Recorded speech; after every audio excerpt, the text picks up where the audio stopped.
All right, so today's piece is uh, Catalogue d'Oiseau, Book 5, the Reed Warbler, I believe. The Eurasian Reed Warbler. This is what the um, animal looks like. This is a single movement book from the catalog. So it's a very long movement. It's a standalone movement. 52 pages of music. It starts with these huge measures. Um, Mysterious. Where does the bird song come in? There it is. So we first get it. It's like at the extremes of the piano. It's really high and low. Holy crap. Yeah, that's where we first get it on page 4. And it goes on quite a while. When it makes its first entrance, it goes on all the way until page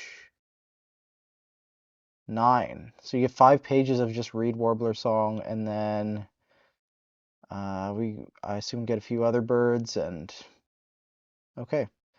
So it seems like a really big, flashy, interesting one.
Okay, yeah, so it's like a really intense one.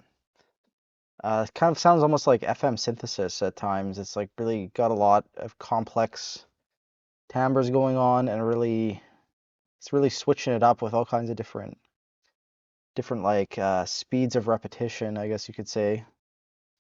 Very mechanical sounding. Their nests are pretty intricate looking. They're made in the reeds like this. Here's a picture of a cuckoo chick being fed by a reed warbler. That's pretty horrific, actually.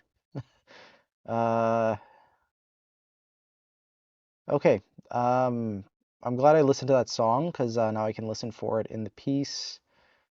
And yeah, the genus name comes from ancient Greek, meaning highest head.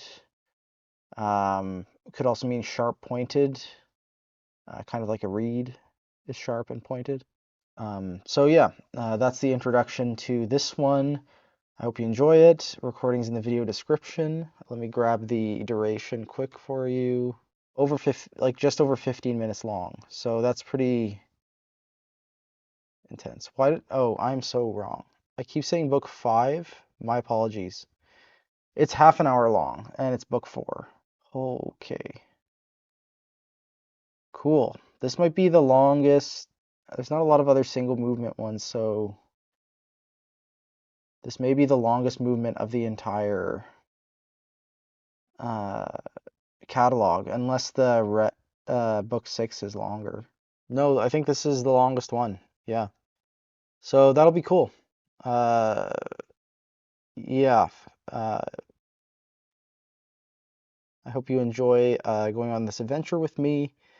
And if you're interested, we've gone through books 1, 2, and 3 already, so direct you to those episodes, should you want to look into this further.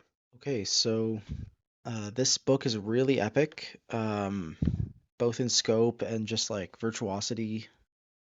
I don't know if I was in the mood for this today, but yeah, I think this is probably going to be the most impressive uh, movement of the whole catalog. It's sort of like in this big symmetrical form. So you have three huge solos by the reed warbler, one at the beginning, one at the end that's also very frantic, uh, even more so than the first one. And then there's a big series of solos in the middle, where you actually have multiple reed warblers singing at the same time, which really amps up the energy of the piece. That was a real highlight for me. Um, and yeah, it's really just like shredding the whole time. I also noticed that it has like this overarching theme of sort of like a day at the marsh or whatever. So it starts at the night in the nighttime and it ends in the nighttime. So it's almost as if you go through a whole cycle of the day. And I guess from Messiaen's own observations, the different birds you hear throughout, sprinkled throughout the movement, are birds that would be singing at different times of day. The first thing we hear, which is also the last thing we hear, is like music of the marshes, I guess, or ponds. And then he has another theme that's associated with the frogs, and a theme associated with insects, and then another theme associated with the night. And I think they're all like arranged in a symmetrical pattern. So I think if you broke it down into its different titled sections, I think it would be some sort of really complex arch form. And yeah, honestly, it was very satisfying to listen to, even though it's quite long and intense.